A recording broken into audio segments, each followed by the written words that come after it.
સદગુરુ શ્રી અક્ષરાનંદ સ્વામીની વાતો, વાર્તા ભાગ 43 અને વાર્તા નંબર 211.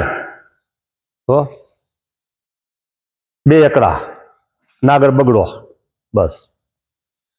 ગામ ઝિંઝાવદરમાં જીવો કરીને એક ભક્ત હતો. તે પોતાની દુકાને બેઠો હતો. ત્યાં શ્રીજી મહારાજ ગામને પાદર થઈને નીકળ્યા. ત્યારે લોક શ્રીજી મહારાજને દર્શને દોડ્યા લોકો. ત્યારે આ જીવો શેઠ બોલ્યા છે, શા માટે દોડ્યા જાઓ છો બધા તમે? ભગવાન હોય તો મન ની કરી જાય કે આપણા મન ની કરી જાય તો સાંભળી જાણી લે કે જો ભગવાન હશે તો હમણાં મારા પગથિયે આવીને બેસશે, ઉભા રહેશે. એટલે પગથિયે કીધું કે તારે અંદર બેહવાનું કેવાય. દુકાન ને પગથિયે આવીને ઉભા રહે કે લે. પછી શ્રીજી મહારાજે નદીમાં ઘોડા ઉભા રાખી સુરા ખાચરને કહ્યું છે, તમે સૌ અહીં ઉભા રહ્યો, હું ઓલા જીવાને જીવતો રાખી આવું. તમે બધા અહીં ઉભા રહ્યો, હું ગામમાં જઈને આવું છું. પછી શ્રીજી મહારાજ માણકી ઘોડી ઉપર બેસી શેઠની હાટની દુકાન હાટના પગથિયા આવીને ઉભા રહ્યા. હા, મહારાજે કહ્યું છે, જીવા શેઠ, ઓ જીવા શેઠ, હવે તો બહાર નીકળ. હું અહીંયા સુધી તો આવ્યો. પછી શેઠ દુકાનમાંથી બહાર આવી મહારાજને પગે લાગ્યો અને બોલ્યો છે, ભગવાન હોય તો આવા હોય કે સૌના મન નીકળી જાય. ભગવાન હોય તો આવા હોય કે સૌના મન નીકળી જાય. એ તમોએ સત્ય કર્યું એમ દર્શન દન. પછી શ્રીજી મહારાજ સ્વાર ભેગા થઈ ગયા. એમ કેટલાકના મનના સંકલ્પ સિદ્ધ કરીને શ્રીજી મહારાજે પોતાના આશ્રિત કરેલા. વાર્તા 211 પૂરી. ગામ ચોડાના 4 બ્રાહ્મણ ગઢડે દર્શને આવ્યા હતા. તેઓના મનમાં એવો સંકલ્પ હતો જે આપણે ગઢડે દર્શને જઈએ અને સ્વામિનારાયણ 16 ચિહ્ન દેખાડે તો ભગવાન ખરા. આ બધા એક થી ચડ્યા છો બધા. પછીથી 4 બ્રાહ્મણ ગઢડે આવ્યા અને શ્રીજી મહારાજ ઉગમણા બારના ઓરડે સભા કરીને બેઠા હતા. મહારાજ કહે, પંડ્યાજી, ચિહ્ન જોઈને સત્સંગ કરવો છે કે એમને એમ? ચિહ્ન જોઈને સત્સંગ કરવો છે કે એમને એમ કરવો છે? પંડ્યો કે ચિહ્ન દેખાડો તો બહુ સારું. પંડ્યો કે ચિહ્ન દેખાડો તો બહુ સારું. પછી મહારાજે ચડાવી લાંબા કરી 16 ચિહ્ન દેખાડ્યા. પછી વર્તમાન ધારણ કરી 4 બ્રાહ્મણો સત્સંગી થઈને ઘરે ગયા. વાર્તા 212 પૂરી. 212.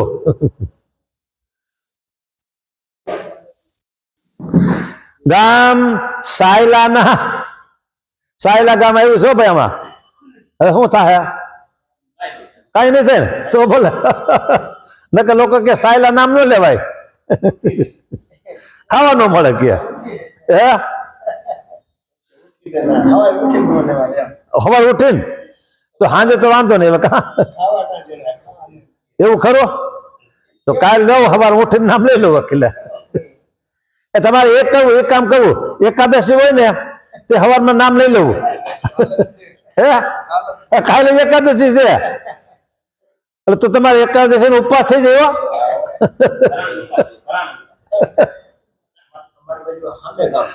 તમારે સામે ગામ છે ઓલું કયું? ધ્રોલ. આથી સવારમાં ઉઠીને કાલે લઈ લેજો બે. એક સામું ગામનું નામ ધ્રોલ લઈ લેજો અને સાયલા લઈ લેજો. તમારે કાલે ઉપવાસ હેલો થઈ જાય. આ બધી મનની ભ્રમણાઓ છે. આ બધી મનની ભ્રમણાઓ છે.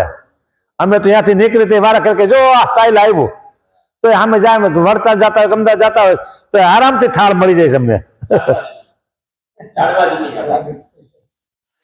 એટલે ગામ સાયલાના પારેખ માણેકચંદ તથા લીમડીના શેઠ તલકસિંહ ગામ લોયે દર્શને આવ્યા. લોયા તેઓના મનમાં એવો સંકલ્પ હતો જે આપણે સ્વામિનારાયણના દર્શને જઈએ અને સૂતર ફેણીની પ્રસાદી આપે, ઓ તમારી ભલી થાય. સૂતર ફેણીની ખાલી પ્રસાદી કીધું જ વાંધો નહીં, ગામમાં સૂતર ફેણી લેવા ક્યાં જ આવી? ગામડું ગામ છે લોહિયાતું નાનું. સૂતર ફેણીની પ્રસાદી આપે તો ખરા.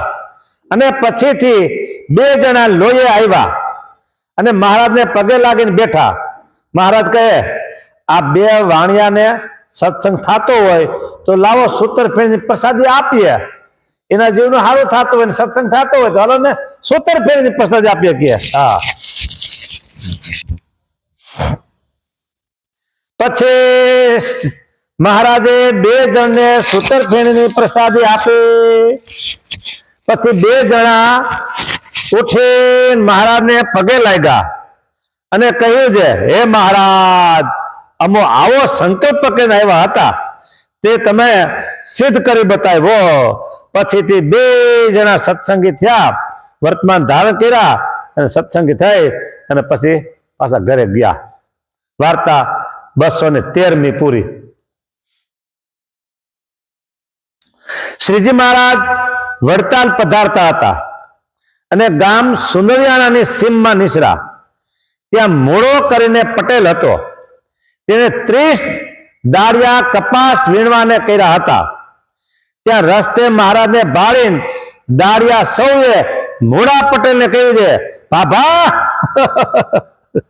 બાબા ગામડાનો શબ્દ સમજ્યા ને?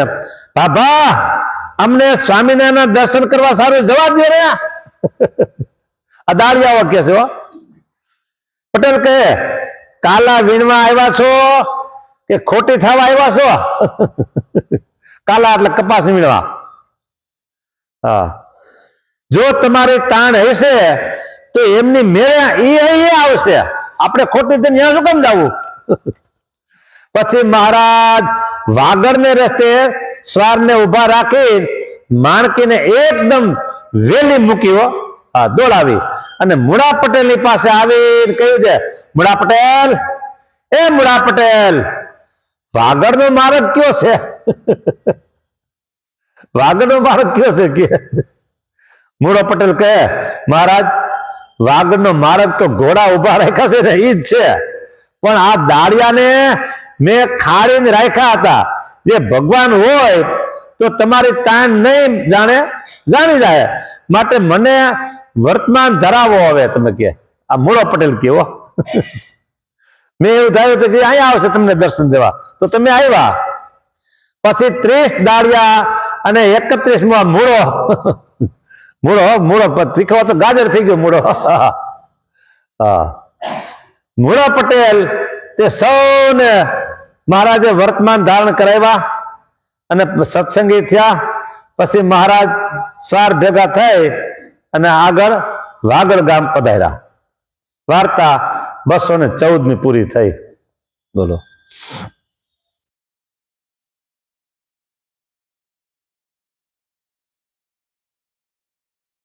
વાગડ ગામ આવ્યું. વાગડ ગામ હું અહીંયા જેવો છું. હા, હા. હવે વાત એવી છે,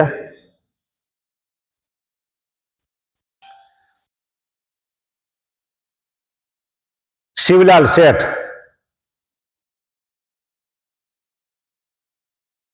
એ શિવલાલ શેઠ એને સમાચાર મળ્યા બોટાદ કે આત્માનંદ સ્વામી, એનું નામ પડ્યું પછી ભાઈ આત્માનંદ સ્વામી બીમાર બહુ છે. એટલે આવ્યા એ વાગડ. સાંભળ જો, હવે સમજવા જેવી વાત, બહુ સરસ. વાગડ આવ્યા અને સ્વામી બીમાર હતા, એટલે હરિભક્તો બધા ત્યાં બેઠા હતા. સવારનો સમય, 7-8 હરિભક્તો બેઠા છે. અવસ્થા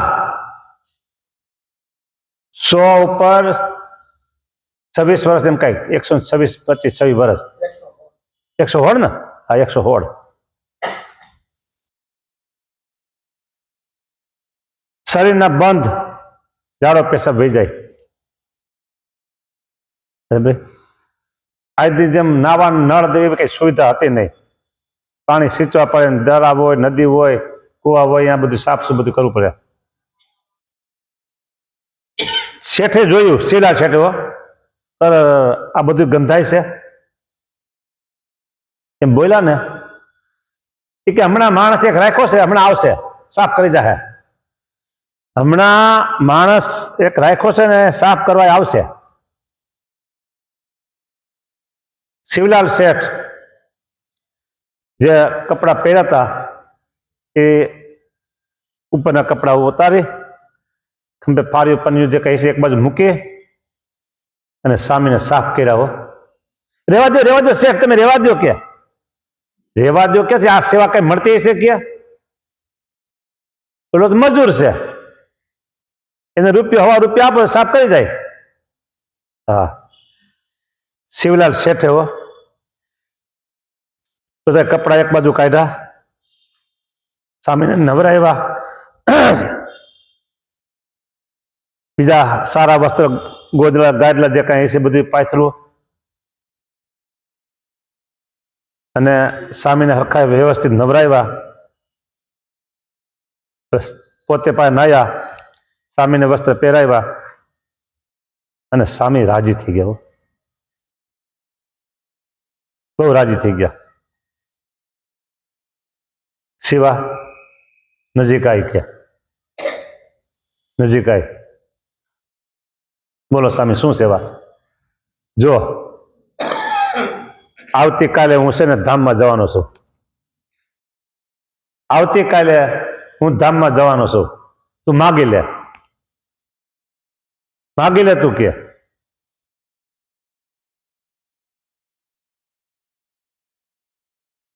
વિચાર કર્યો શું માગવું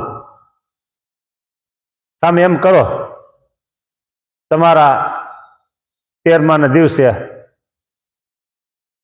મહારાજને લઈને આવજો સામે તરત મોટા આડો હાથ દઈ દીધો હા શિવા હા એમ નહીં એમ માઇકમાં કે બીજું માગી લે કે સામે જો તમારે દેવું જ હોય તો મને આપો ઈ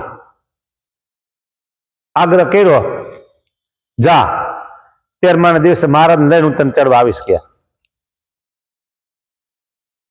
આ શિવલાલ શેઠ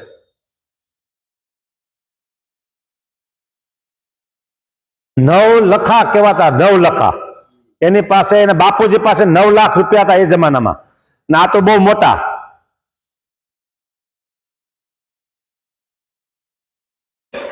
ગઢડામાં ગોપીનાથજી મહારાજની પડખે હરિકૃષ્ણ મહારાજ છે ઉભા છે ને એ પધરાવાની સેવા એને કરી જુનાગઢમાં હરિકૃષ્ણ મહારાજ છે રાધારમણની બેની બાજુમાં એ પધરાવાની સેવા એને કરી ભાવનગરમાં રઘુવીરજી મહારાજની પધરામણી કરાવી આવા મોટા મોટા કામ કરે બરાબર એને કેમ હથેળીમાં રાખવા પડે કે ન રાખવા પડે એવા મોટા હરિભગત હોય એની સેવા પછી વીઆઈપી સેવા કરવાની હોય અત્યારે હા બરાબર ગુણાતીતાનંદ સ્વામી કે સેવા શું બોલા શિવા શિવલાલ શેઠ એમ નહીં શિવા હું તારા અંતર સામું જઉં છું ને અડધો સત્સંગ રહ્યો છે કોણ કે આવું આટલી સેવા કરતા હોય કેવાય હું તારા અંતર સામું જઉં છું ને અડધો સત્સંગ રહ્યો છે હવે મારા ભેગો 6 મહિના રહીશ ને તે તારો સત્સંગ થાય કે બોલો આ શિવલાલ શેઠ અડધો સત્સંગ રહ્યો છે કે કઈ હકે કોઈથી અને જુનાગઢ આવ્યા સમાગમ કરવા આમ તો શિષ્ય હતા ગોપાળાનંદ સ્વામીના પણ ગોપાળાન સ્વામી કીધું તું કે મારા ગયા પછી છે ને તું જુનાગઢ જોગીનો સમાગમ કરજે કે એની પાસે રહેજે કે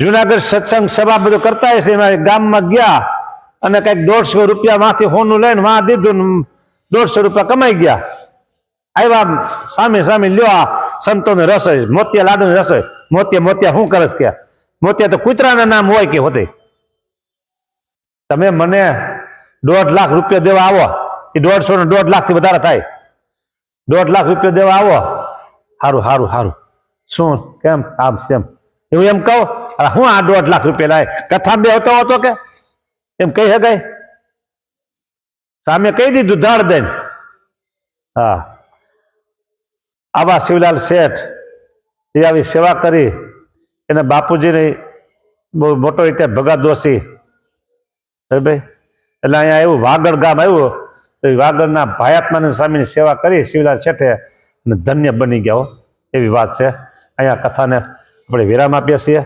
વાર્તા પૂરી થાય છે વાર્તા 214 પૂરી થઈ